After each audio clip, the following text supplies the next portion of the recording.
Welcome to Closer to Venus. I'm Johnny Burke. Today's guest is Suzanne Munson, whose book, The Metaphysical Thomas Jefferson, is a truly unique work as Suzanne presents herself not as the author, but a scribe of this work as she employed a respected medium to channel an entity presenting as Thomas Jefferson in order to ask questions and get his opinions on current events. Suzanne, welcome to the program. Hey, Johnny. It's really an incredible concept. What gave you the idea to write the book? Well, I've been thinking about America's government for a good while. I wrote a book several years ago called Jeffersons Godfather. That was about Jefferson's mentor, George Wythe, who set him on the road to statesmanship. And so that book, even though it was a biography of a founding father, it really was about the founding of the government of this country. And that's what the Metaphysical Thomas Jefferson is about primarily. There are other questions that Jefferson is asked, but my main goal was asking him what he thought about today's government and had it strayed from the founding principles. It's a very interesting concept, and you actually used a medium to channel the entity. Was there any particular inspiration for that? Yes, I was on two parallel journeys several years ago. I had one foot in the material world. I was writing this book about a founding father, but at the same time, my husband died. And so I began a metaphysical journey at that time, two parallel journeys. And so went to a writer's retreat and I met an amateur medium. She had written a book and her book was out on the shelf and we were encouraged to read each other's books. And so her book was called Friends in High Places. And I thought that was kind of cute. And And so she was a medium and a ghostbuster. And she had written about some of her ghost busting stories, Civil War characters and so on. Anyway, I thought that was pretty interesting. So we were sweet mates. And so I said, well, Katie, do you think you can channel my late husband? He had died 6 months earlier. And she said, yeah, probably I can. So she took his name and that was all she had to go on. She went in another room, closed the door and came back later with notes. And her notes were very specific regarding my late husband. She even described what he was wearing. So after that, I joined this group called the Institute of Noetic Sciences. And it was founded by astronaut Edgar Mitchell to try to bridge spirituality with science.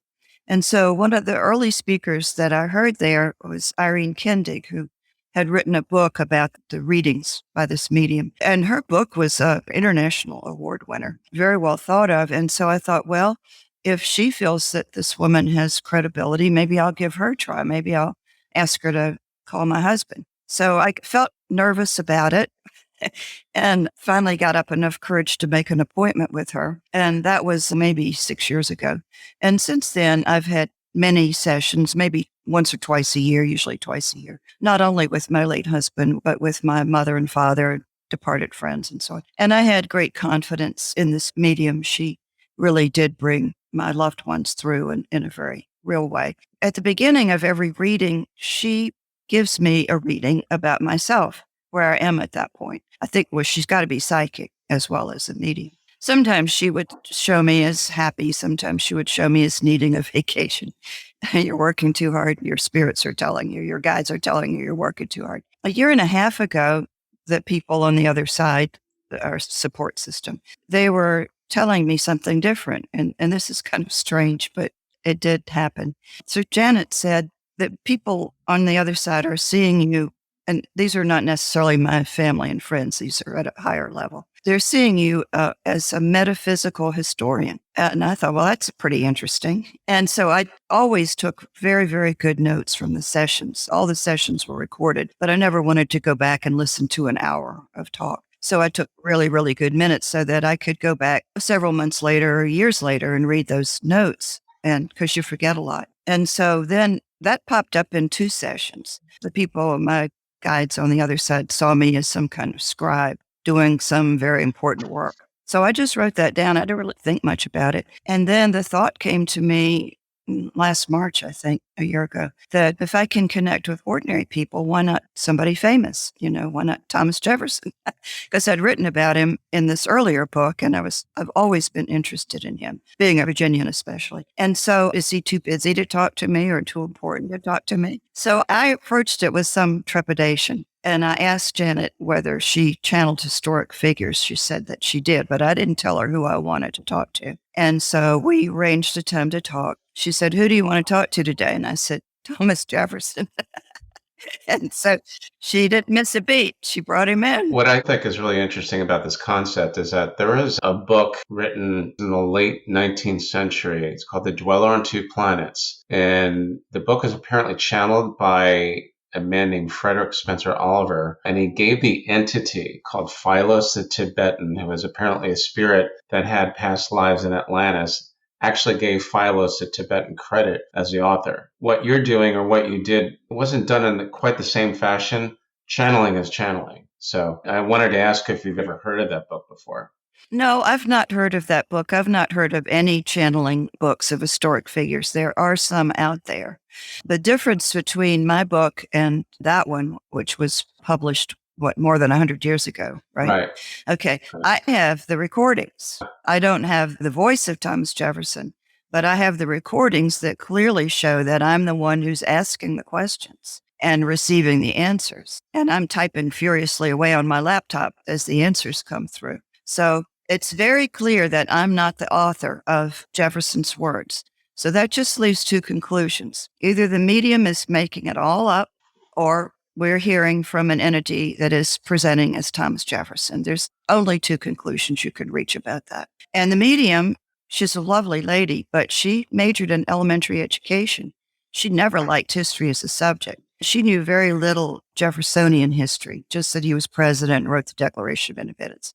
She didn't know anything about selling Hemmings and the other things that the rest of us, here in Virginia at least, we know a lot about these things. In your journey, you did some research into mediumship, and you discovered that there are nonprofits that actually certify the mediums. They check the results. You did all that before you jumped into this. That's right. That's why our creator gave us intuition, for one thing. And that's important because you can get a feeling if somebody's a charlatan who's just trying to make money, is just trying to take you for a ride. But also, I had verification from probably a dozen readings with this particular medium that her readings were accurate. And I brought some of my buddies in on it too. I didn't want to be the lone ranger out there, the only kook in the group. And so I lost a very close friend couple of years ago. There were three of us who were very dear friends. So I brought my other friend in on it, and I said, well, let's call up our friend. So she came over, and we went in a room, closed the door, and we had an appointment with Janet. And our friend came through, and very specifically, she had some concerns. We knew what her concerns were. We gave the medium no clue about any of that. And she came through as the person that we had known. And then my friend, who was sitting there with me, got a reading about something that was going on in her family, very specific to her family. But the medium said, your brother needs you. And then an hour or two later, her brother called her and he said, I need you. There was illness in the family. It's amazing that mediumship is becoming more important and recognized as not just a sham, because there are nonprofits like Forever Family Foundation that actually certify the mediums. And one woman that I interviewed recently, who's on the Netflix show Surviving Death, told me that most of the mediums that go through that program, the majority don't make it and don't get certified, and you can't pay them. They don't accept any money or anything like that, and they basically test you for accuracy. So I think it definitely gives this whole concept a lot of credence.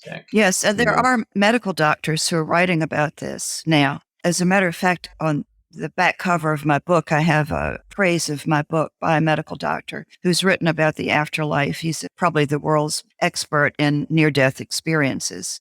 Also, at universities, the science of mediumship is being studied as a science. There are blind tests that are being conducted about their readings, and also the brain waves of mediums are being studied. There's a difference in their brain waves from regular people. Which probably comes from being an empath, or intuitive is a term we're beginning to hear more and more, which covers a lot of different areas. So about the founding father, Thomas Jefferson, what did his cadence sound like? Well, of course, I didn't hear his voice. The medium heard his voice, but she was just really striving very hard to bring him through. I don't think she was using modern terminology necessarily. I think he did use some modern terminology that I thought was interesting because he's fully aware of what's going on here. He didn't just go in the grave in 1826 and rest there forever. He's at a much higher plane now, and he's been following what has been going on in this country since he died. Yeah, he knows about the internet, and he knows very much what's going on at the University of Virginia, the college he founded. He knows about what's going on in Congress. And also, I was very surprised that he talked about disenfranchisement of women as well as people of color. And he talked a lot about that. That was not part of his thinking in the 18th century. They did enjoy the company of women, but they thought they were intellectual inferiors. They'd been taught that. And as well as the intellectual qualities of people of color. They clearly thought that they were inferior. And of course, all of his views about those things have changed. He's very aware of current events. It's fascinating to think of the spirit of Thomas Jefferson is aware of the internet. So from your contact and from the whole experience, do you get the impression that spirits like him are actually aware of this plane the whole time, or are they in different places? What are your thoughts? Well, our souls are far greater than we think. I've been told that if I were to see my soul or if I were to see your soul, they're huge. And we just have maybe a part of our souls, our greater soul in physical form at one time. And so he definitely is seeing not just the United States, but he sees what's going on our planet. And he's really not very happy about that. He's very disturbed about it. I noticed that in the book. He's obviously not very happy with our government. Is it true that he actually tries to persuade or actually influence the current congressman? He says that he tries to influence the new people who come in because some of them do come in with good intentions. And he says he tries to whisper in their ears as best he can to remind them of their oaths. Remember, you pledged to serve the people, not the wealthy interests. Don't go down this path of feathering your nest and forgetting the needs of the people. And I think that sometimes I hear little reminders, or I get pieces of inspiration. There's an old-fashioned term for that. My muse gave me this music, or my muse gave me this poetry. I think sometimes we do get little nudges from the other side about good things. I would agree. And I've heard that quite a few times. So he's not very happy about our government. Did he give any hint about the last administration or recent events, or did that not get covered? Well, the corruption in government has been building for many generations. If you go back to the 19th century, you'll find Congress was very corrupt then. We tend to think that back in the old days, things were better, but there was a lot of cronyism and money did talk back then as it does today. I think Jefferson would agree with the comedian Robin Williams, who said that congressmen ought to wear NASCAR jackets so we can see who sponsors them. That's incredible. I put that in about Robin Williams. I give a talk on America's first leadership crisis, and I always end it with a bunch of jokes about politicians. Anyway, he would agree with Robin Williams because he's very concerned that the wealthy interests have bought out Congress, and that many, many people in Congress, in Washington in general, are serving themselves and the wealthy interests and not the people that they were supposed to represent. Exactly. I remember reading a long time ago, he was not a fan of organized religion. Has any of that changed?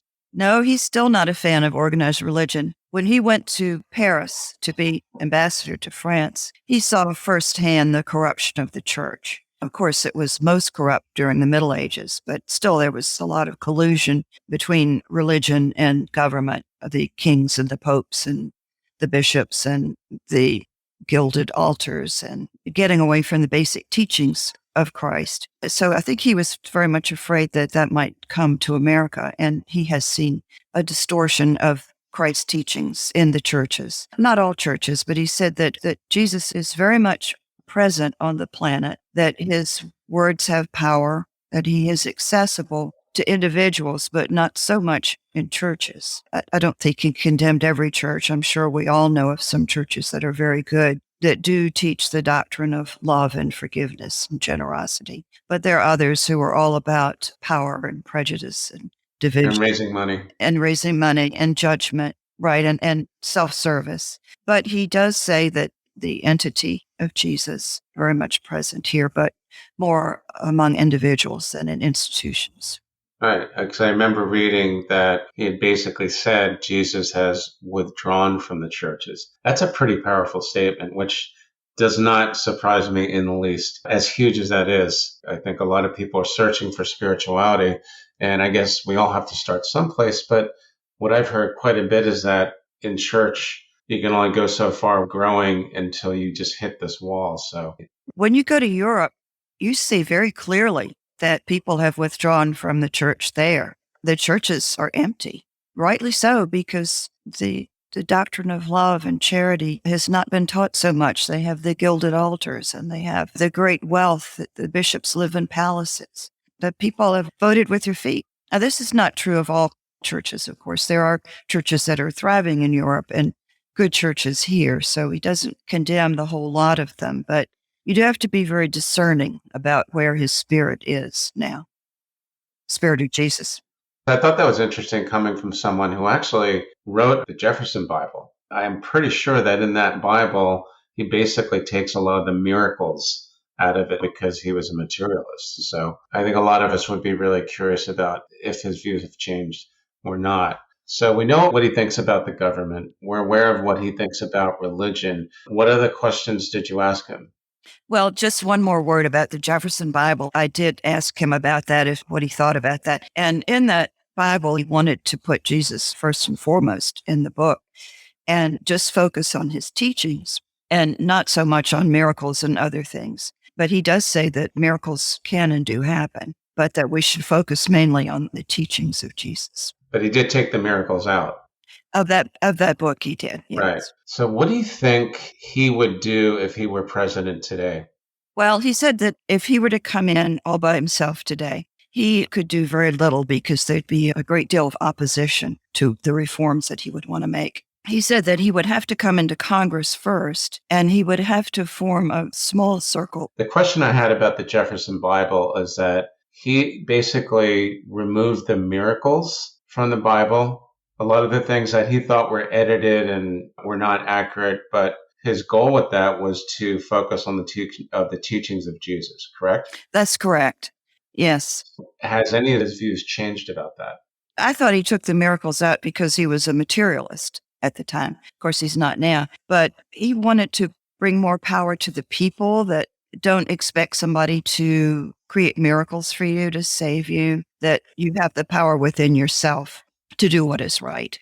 Did he mention anything that he regretted putting into or leaving out of the Declaration of Independence? Oh, that's a good question. That was kind of a funny exchange. He's very pleased with that document, but he says it's basically, these are my words, been put in a closet, put on a shelf, that people, even on the 4th of July, they don't read it anymore. He wants people to read it, and I included it in my book. At the back of the book, I have the Declaration of Independence. He said people need to read it and pay attention to it because it's important. And he said that in recent years that some people have got all hung up on it because of gender issues. All men are created equal. Of course, he used the word men in the generic sense, but back then in the 18th century, that was really more true. That women were not allowed to vote. And of course, people of color were in their situation. So it really was about white men in the beginning, but the whole system was designed to open up to more people, to people of color and women as time went on. He seemed to be very irritated about people nitpicking about the gender words, all men are created equal. And the medium said he actually did a raspberry sound about that. So it sounds like he even had a little bit of a sense of humor. Yeah, he did. And he just feels that those gender questions are extraneous and they're not to the point, and that we need to get to the point of the freedoms that are expressed in that document. What did he think about some of the founding fathers? And has his views or his feelings changed since he's now in spirit? Well, he's much more mellow about all the founding fathers. And we do get mellow on the other side. We're much less judgmental. We lose a lot of that resentments and petty power plays and all that. Apparently, we lose that when we cross over. Anyway, he said some pretty interesting things. He was funny about Alexander Hamilton. They certainly had their differences. He's very much aware of what's going on today. He said about Alexander Hamilton, he said, who would have thought that he would have become Song and dance man. That's pretty funny. Yeah. And he said that Alexander Hamilton, from his place in spirit, is a little bit embarrassed about that. That Alexander Hamilton did kind of whisper in the ear of the creator of that play. The purpose of it was really to entertain, but also to give people a little bit of history. And if people learned a little bit of history in the process, that was good. But that it's very difficult to characterize the founding fathers as either good or bad. I think Jefferson doesn't come off too well in that play. We went immediately from Alexander Hamilton to John Adams. Before we leave Alexander Hamilton, said Jefferson, I don't think he had seen the play, but he knew about it. He said, well, I hope nobody makes a song and dance man out of me. So I said, well, you are. You're in it. Oh my. You're in it. You're in it, whether you like it or not. Yeah. So then we went to John Adams. And he said, now there's the song and dance man. And the medium said, as if he were joking with Adams, maybe Adams was listening to all this. I don't know.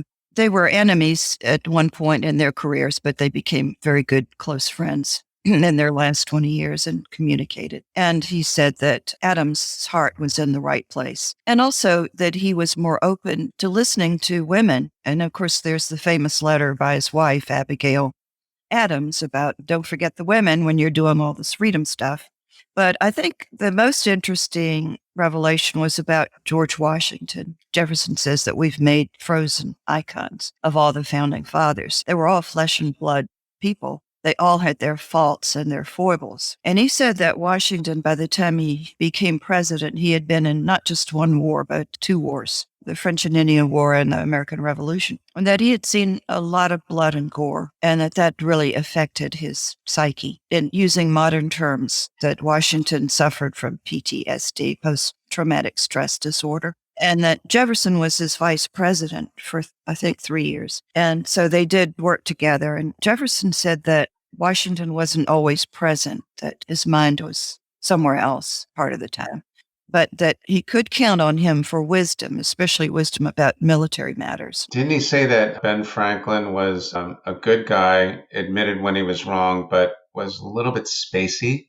Yeah. He said he could go off on little tangents when they were gathered together, and they'd have to bring him back to the topic at hand. What Ben Franklin added to the discussions was levity, was a sense of humor, and that they all needed to laugh every now and then because they were dealing with these very serious issues about how to form this new government that would be the best government ever devised by man, with some inspiration from above. So anyway, Franklin was humorous. He also would listen. He wouldn't be confrontational if he didn't agree with someone. He would always ask questions and be very respectful of people. And that was a very clever way to bring people around to your own thinking.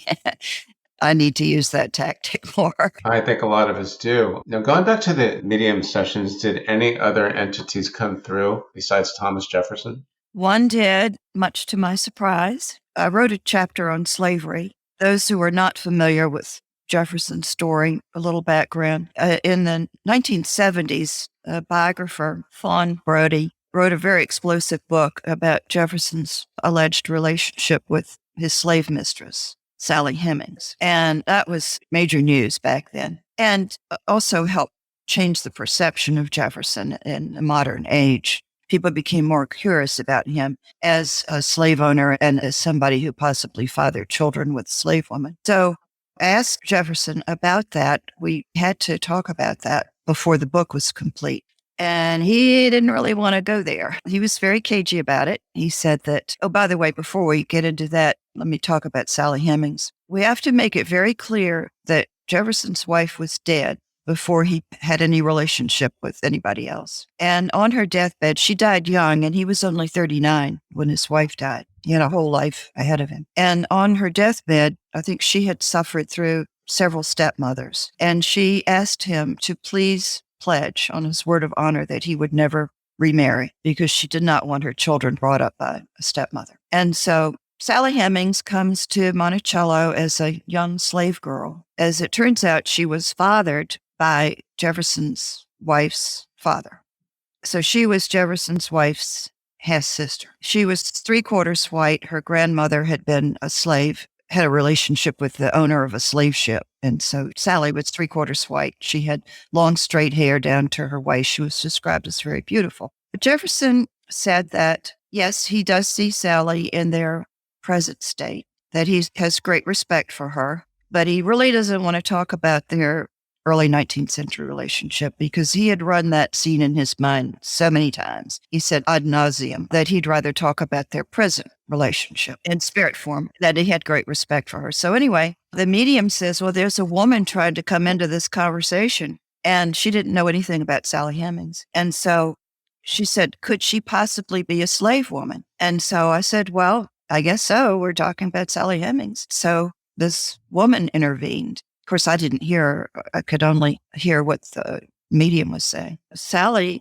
said, yes, she said, I had great resentment toward you, toward your two-faced way of being. You had respect for me in private. You loved me very much in private, and you listened to me in private, but you would never acknowledge me publicly. And I had tremendous resentments about that. And then she went on to say, but now from my place in spirit, I realized that I did make a difference, and I have no regrets from my time in the flesh. And so I end that chapter with saying that Sally did make a huge difference in this past century, the past 50 years, because now that before this century, slavery and Sally Hemings were not talked about a whole lot when you took a tour of Monticello. But now her story and the story of her children and the story of the slaves is very much a part of the overall story at Monticello. So Sally is aware from her place in spirit that she did make a difference, and she's making a difference right now in the 21st century. So she's at peace with that. It's amazing to hear a dialogue between two spirits, albeit through a medium, but still I think we could learn a lot about that. For those of us that are not politically astute, what do you think are the biggest takeaways from this experience that we need to know about?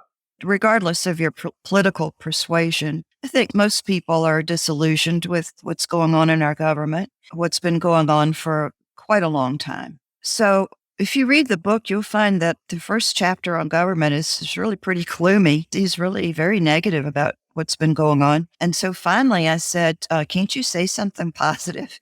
I mean,